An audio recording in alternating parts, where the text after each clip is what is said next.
Bismillahirrahmanirrahim. Saya mengambil kesempatan ini menjunjung kasih atas titah Tuanku Agung pada istiadat pembukaan penggal Parlimen minggu lalu. Saya menyambut baik titah Tuanku mengenai peranan Parlimen sebagai semak dan imbang, bukan sahaja melibatkan pembangkang dan kerajaan, tetapi penyokong kerajaan seperti kami perlu diberikan kebebasan untuk menegur dan mengkritik apa juga dasar, apa juga perjalanan pentadbiran seharian kerajaan. Syaratnya kena berfakta dan berasas. Barulah semak dan imbang itu sihat dan berkesan.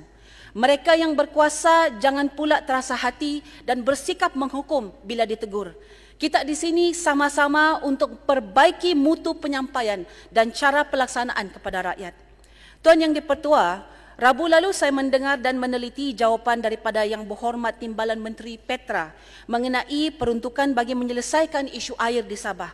Secara spesifik, isu bantuan segera 320 juta ini diumumkan pada Jun 2023 lagi. Saya ringkaskan kronologinya.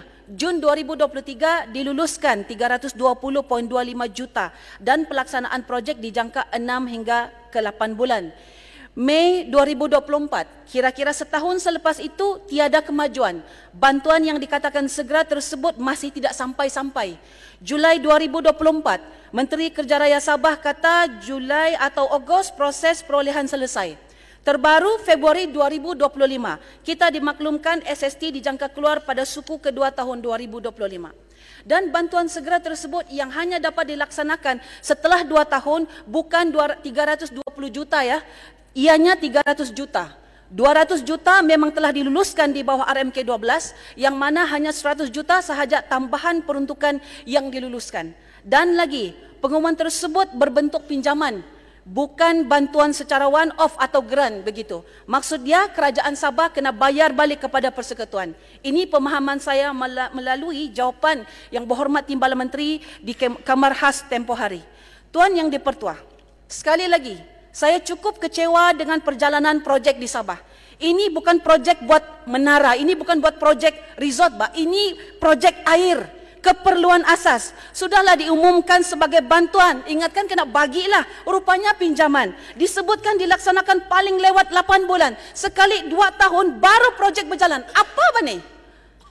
Ini baru projek air, belum masuk lagi projek elektrik, jalan raya, sekolah daif, fasiliti kesihatan di Sabah. Berbuih mulut bercakap dalam dewan ini, tapi balik-balik alasan yang sama sejak kena bagi bila projek Sabah lewat mula. Tahun lepas, 20% sahaja kerajaan negeri berjaya belanjakan projek yang diberikan pusat. Tahun ini masih lagi result yang samakah?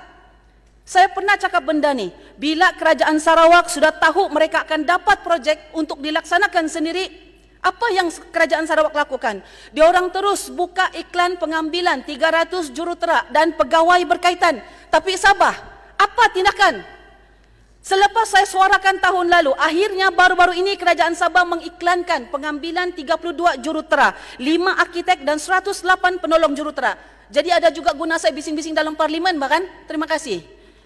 Saya mahu ulang balik ini kata-kata saya buat yang entah kali keberapa. Sabahan, kalau kita ketinggalan, kalau kita rasa kita ketinggalan, kita tidak boleh gunakan kelajuan yang sama untuk buat pembangunan. Kita tidak akan dapat bubut bagi orang ini. Saya ulang, kalau diorang berjalan sepatutnya kita berlari. Kalau diorang berlari, patutnya kita terbang sudah untuk kasih settle benda-benda yang tertinggal. Tuan Yang di-Pertua, pada tahun lepas sahaja, saya telah 2 kali menerima kunjungan daripada ketua-ketua kampung JKK daripada Kampung Tengkurus, Kampung Gendukut berkenaan empangan kecil Tengkurus. Lain lagi aduan dari pesawah-pesawah Kampung Tagudon, Kampung Dahabak dan kawasan Tomboilik yang sangat bergantung kepada empangan ini. Tahun lepas saja juga menyaksikan para pelajar dan kaki tangan asrama SK Tengkurus yang terpaksa bergantung kepada air hujan. SK ya, Sekolah Kebangsaan. Buat pengetahuan Tuan Yang di-Pertua, empangan kecil ini mereka sudah berkali-kali musnah akibat banjir. Dan setiap kali akibat empangan ini rosak, mereka akan bergotong royong untuk bina semula. Saya tidak rasa perkara ini adil kepada penduduk kampung untuk terus bergotong royong untuk membaiki satu kemudahan yang sepatutnya boleh diberikan oleh kerajaan, sedangkan kerajaan bertekad untuk menghapuskan kemiskinan. Kota Belud adalah jelapang padi Sabah, tetapi harus juga diingat bahawa bukan kawasan Tempasuk saja yang menanam padi, tetapi mereka juga di Dun Kadamaian, Dun Usukan dan juga Dun Pintasan.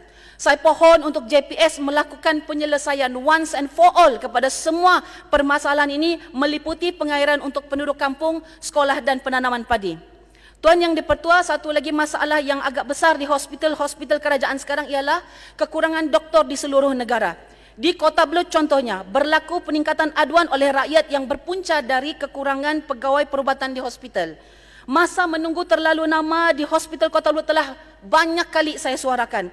Saya rasa saya faham kekangan dihadapi di pusat, tapi saya pohonlah, tolonglah, bukan sahaja isu sumber manusia, bangunan pun perlu ditambah kerana kami di kampung ini tiada pilihan selain dari mengharapkan fasiliti kesihatan kerajaan sahaja. Tuan Yang di-Pertua, saya ingin ungkit balik semula. Selain wajib mendalamkan Muara Abai, bila lagi memulakan projek-projek ini? Lampu jalan Bukit Kelawat, Politeknik Kota Belud dan Klinik Kesihatan Mantanani. Baru-baru ini pun 19 Januari 2025, berlaku lagi kemalangan melibatkan nyawa di Bukit Kelawat. Lampu jalan Bukit Kelawat ni kalau tidak penting, tidak bagi kita berteriak begini. Kalau boleh buat pakai peruntukan pusat khidmat kan, tidak saya minta sama kamu. Politeknik pun bebui sudah mulut bercakap. Kalau tidak mau bagi, walaupun sudah pecah tanah, bagi tahu. Klinik Kesihatan Mantanani pun lulus, tapi belum lagi nampak starting dia. Bila lagi kerja-kerja awalan ini akan dimulakan? Beberapa lagi dalam list saya yang banyak kali juga saya sebut, seperti contoh Jalan Raya Kampung Pinolobuh, Mengkulat dan Podos. Satu lagi, jalan kampung yang sebenarnya telah saya kemukakan kepada KKDW sejak tahun 2023 lagi. Jalan Raya Kampung Tanjung Batu, tapi tidak pernah kena layan pun. Kadang-kadang bikin kecil hati juga. Hantar surat tidak kena layan. Kita minta bagus-bagus bah. Saya tahu kita tidak dapat layan semua permintaan di bawah ini, tetapi bolehkah kita melihat ada progres bah kepada permintaan-permintaan ini? Tuan Yang di-Pertua, orang Melayu ini terkenal dengan budi pekerti tinggi dan sopan santun. Kita ni Tuan Yang di-Pertua, kalau mau masuk rumah orang, bagi salam bah ketuk pintu. Kalau orang lain suruh minta izin, saya tidak kisah tu. I welcome everybody to Kota Belud. Tapi bolehkah kamu belajar berbahasa sikit? Bagi salam bah, kasih tahu sama orang yang kamu datang. Bulan lalu, pengerusi LKIM datang ke Kota Belud bagi bantuan lawat tapak projek. Tapi saya tahu ini semua melalui daripada media sosial beliau saja.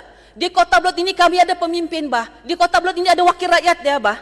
Saya mau tanya bah, LKIM ni apa? Parti politik? Hanya pakatan saja yang kena panggil? Saya tidak kisahlah LKIM persekutuan kah, LKIM negeri kah, tidak langsung hormat, tidak langsung bah. Tengoklah muka kita bah. Padahal berhabis, saya yang berhabis bercakap dalam parlimen ini, suarakan isu-isu nelayan.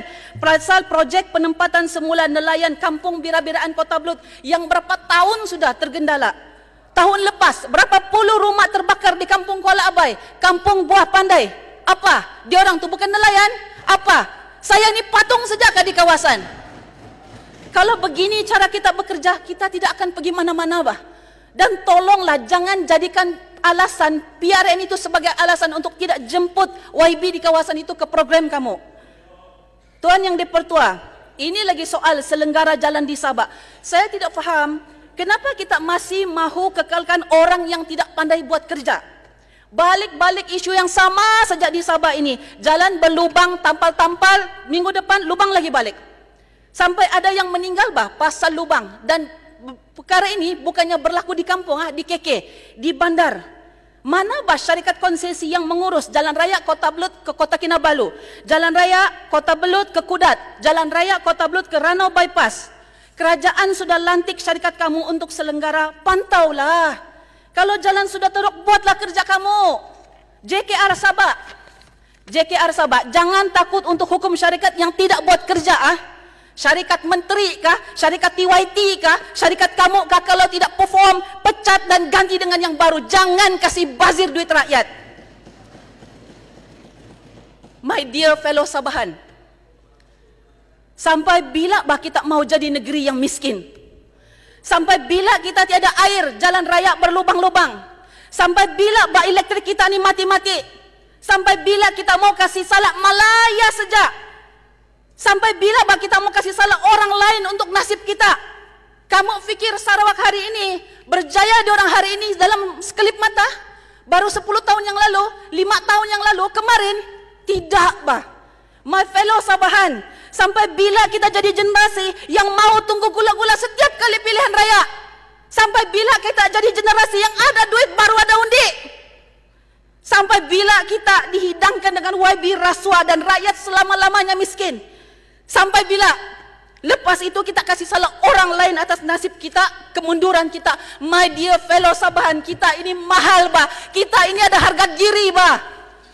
Ask yourself this question. Are you gonna fight for Sabah, or are you gonna continue just watching Sabah getting destroyed? I choose to fight because this is my home.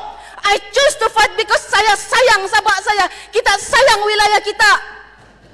Mari anak muda, mari kita sama-sama buat perubahan. Mari bersama dengan saya, mari kita bangunkan Sabah.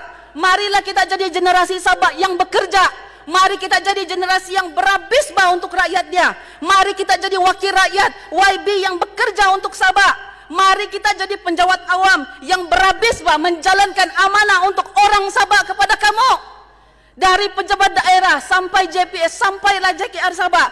Apapun posisi kamu, apapun pangkat kamu, mari kita jadi generasi yang ubah landscape Sabah hari ini. Marilah kita jadi generasi baru yang bekerja untuk Sabah dan Sabahan. Ayo anak muda, mari kita jadi kerajaan Sabah yang bekerja untuk Sabah. Sekian, terima kasih.